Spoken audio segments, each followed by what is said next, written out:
Assalamualaikum warahmatullahi wabarakatuh. Kami dari kelompok 4 akan mempresentasikan hasil diskusi kami mengenai konsep biaya tetap pada metode full costing dan variable costing. Adapun kami beranggotakan saya sendiri Ahmad Khairul Nasruddin dengan NIM 043 dan Siti Nurhamariah dengan NIM 055 dan Alfiani Andari dengan NIM 100.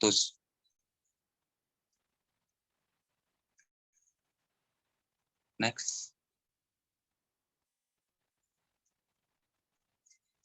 Pada pembahasan kali ini kami akan menjelaskan, yaitu yang pertama mengenai perbedaan konsep biaya tetap pada metode full costing dan variable costing. Yang kedua, menghitung harga pokok produksi dengan pendekatan direct costing. Yang ketiga, yaitu membedakan metode full absorption costing dan variable costing. Yang keempat, format laporan laba rugi dengan metode full absorption costing dan variable costing. Dan yang terakhir yaitu mengenai manfaat, kelemahan, dan kelebihan dari kedua metode tersebut. Untuk subbab pertama yaitu akan dijelaskan oleh rekan saya.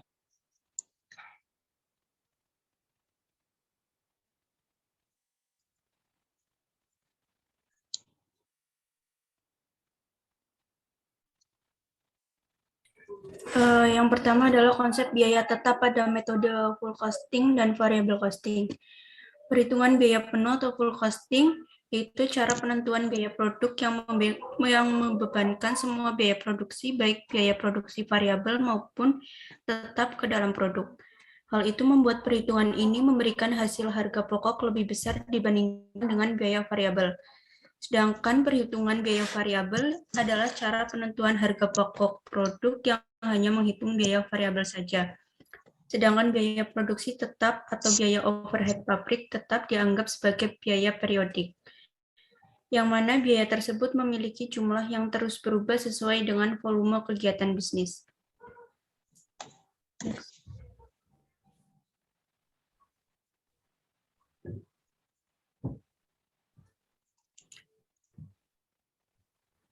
Di sini ada cara untuk menghitung harga pokok produksi dengan pendekatan direct costing. Yang pertama, tabel 1 itu ada laporan harga pokok produksi dengan metode full costing. Next.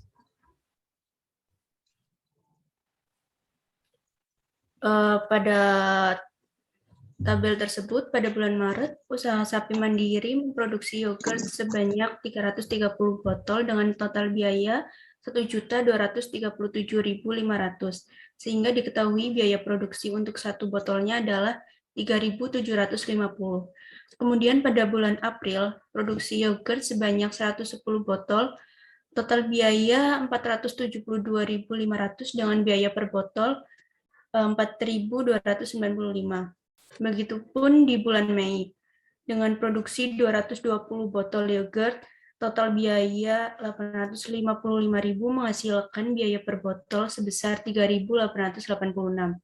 Selanjutnya di bawah ini ada perhitungan harga pokok produksi dengan menggunakan metode variable costing. Nah, teman-teman bisa lihat di sini di tabel kedua ada laporan harga pokok produksi pada metode variable costing. Next.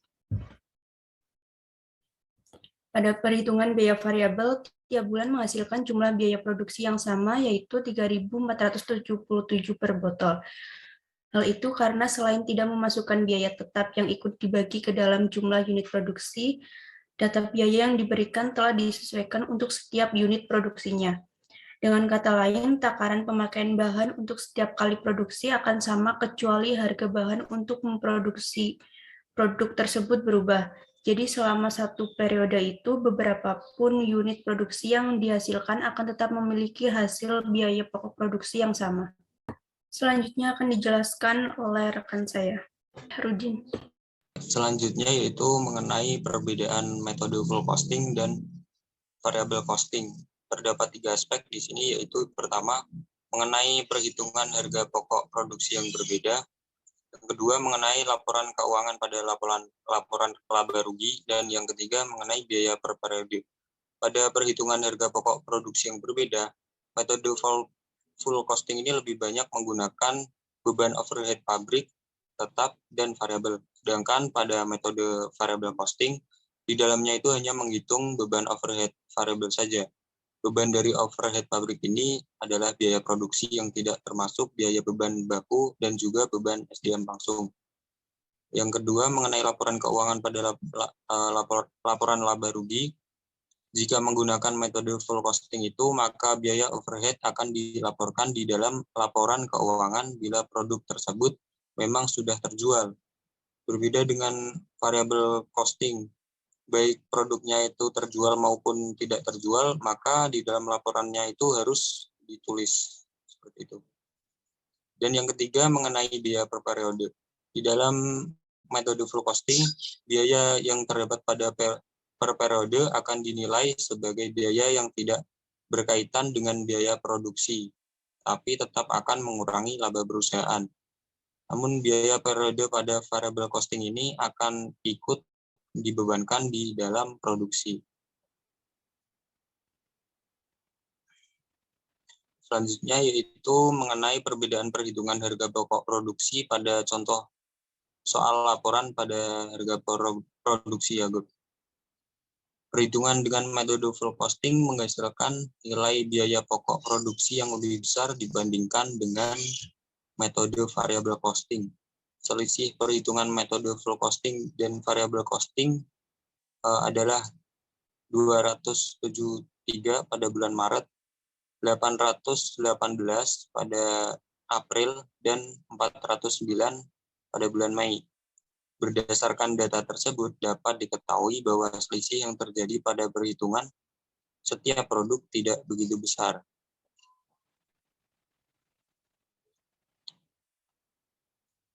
Namun selisih biaya yang tidak terlalu besar itu ditambah jumlah produksi yogurt yang masih terhitung dalam skala kecil.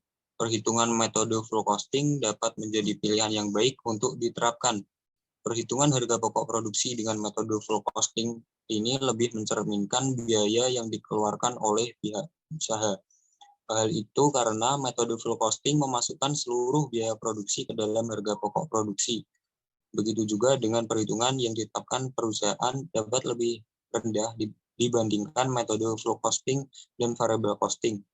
Karena pemilik usaha tidak mengetahui cara perhitungan harga pokok produksi yang tepat. Karena perhitungan full costing memasukkan seluruh komponen biaya pada harga pokok produksi, biaya yang dikeluarkan oleh usaha sapi mandiri itu untuk kegiatan produksi setiap bulannya dapat terlihat.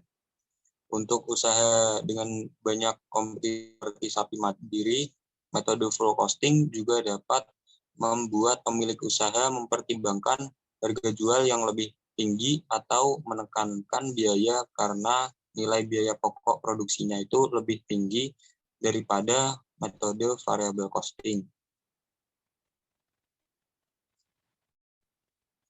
Selanjutnya yaitu mengenai format laporan laba rugi dengan metode full costing dan variable costing. Bila menggunakan metode full costing, maka biaya overhead pabrik itu akan dilaporkan di dalam laporan keuangan bila produk itu memang sudah terjual. Namun ketika menggunakan metode variable costing, baik terjual atau tidaknya suatu produk akan tetap dilaporkan di dalam laporan keuangan, sehingga jumlah pendapatan perusahaan pun akan tetap berkurang.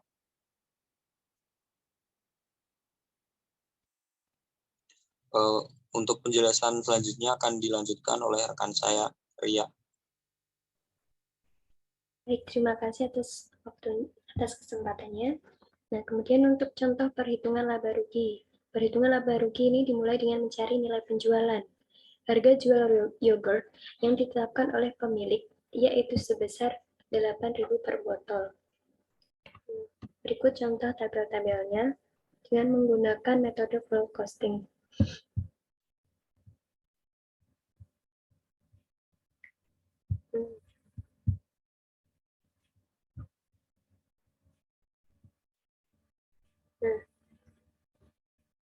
Biaya produksi yang tercantum pada tabel di atas didapat dari perhitungan total biaya produksi pada tabel 1.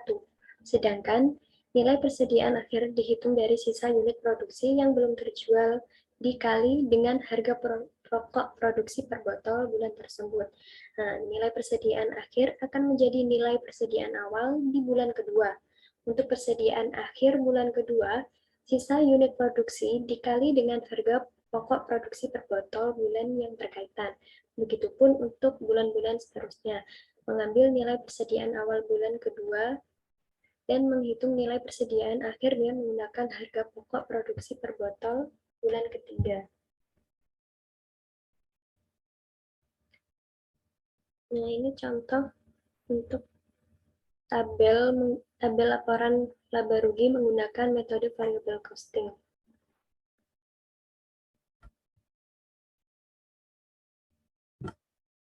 Untuk laba kontribusi didapatkan dengan cara perhitungan yang sama pada laba kotor metode full costing. Kemudian untuk mencari laba atau rugi kotor pada laporan metode variable costing, laba kontribusi dikurangi dengan biaya-biaya tetap yang sebelumnya tidak masuk ke dalam perhitungan harga pokok produksi. Untuk perbedaan dari kedua metode perhitungan tersebut ada pada alokasi biaya harga pokok produksi yang dibebankan. Hasilnya menunjukkan bahwa penggunaan metode full costing menyebabkan perolehan laba kotor usaha lebih besar dibandingkan dengan metode variable costing. Kemudian untuk perhitungan tersebut lebih mendekati kepada perhitungan pemilik usaha yang memasukkan seluruh komponen biaya pada proses produksinya. Nah, ini untuk manfaat, kelebihan, dan kelemahan dari metode full costing dan variable costing. Nah, dapat dilihat bahwa metode full costing bermanfaat untuk pengambilan keputusan dalam jangka pendek, sedangkan untuk variable costing digunakan untuk pengambilan keputusan dalam jangka panjang.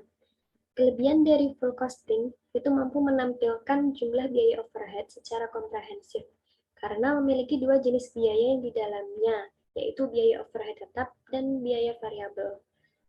Untuk metode full costing bisa melakukan penundaan dalam beban biaya overhead saat produksi belum laku dijual di pasaran. Nah, hal ini karena biaya produk itu dihitung secara perinci dalam satu item produknya. Kemudian untuk kelebihan variable costing ini dapat menghitung laba dalam kurun waktu yang singkat. Dan hal ini terjadi karena perhitungannya itu keseluruhan dalam jangka panjang sehingga bisa cepat mengambil keputusan gitu. Untuk dalam variable costing juga dapat mengendalikan biaya karena variable costing itu dapat membagi biaya tetap menjadi dua bagian, yakni discretionary fixed cost dan commit fixed cost. Bahan rujukan dalam mengambil keputusan untuk melakukan order pesanan yang sifatnya memang khusus. Nah, ini maksudnya itu bahan-bahan pokoknya itu dapat digunakan dalam jangka panjang gitu. Jadi sekalian dalam jumlah besar, terutama yang tidak memerlukan banyak pesanan. Nah, seperti yang terdapat dalam metode full costing. Nah, untuk kelemahan full costing itu harga jual akan menjadi lebih tinggi daripada menggunakan metode variable costing. Karena dihitung per item ya secara produknya. Kemudian kelemahannya juga hanya sesuai digunakan untuk perusahaan yang bergerak dalam bidang produksi bahan pokok masyarakat pada umumnya. Nah, ini bisa dikatakan bahan pokok produksi yang sifatnya musiman atau cepat habis. Kemudian untuk kelemahan variable costing ini dapat menyebabkan naik turunnya suatu laba karena adanya perubahan dalam hal penjualan suatu produk perusahaan. Kemudian kelemahan yang kedua ini metode variable costing tidak cocok digunakan untuk perusahaan yang sifatnya lebih musiman. Berkebalikan dengan metode full costing ya, karena hanya akan menyebabkan kerugian laba yang tidak normal bagi perusahaan. Mungkin itu saja penjelasan dari kelompok kami. Saya kembalikan ke moderator. Baik, terima kasih. Mungkin itu saja yang bisa kami sampaikan. Kalau ada pertanyaan atau tanggapan, bisa didiskusikan di grup kelas. Cukup sekian. Terima kasih. Wassalamualaikum warahmatullahi wabarakatuh.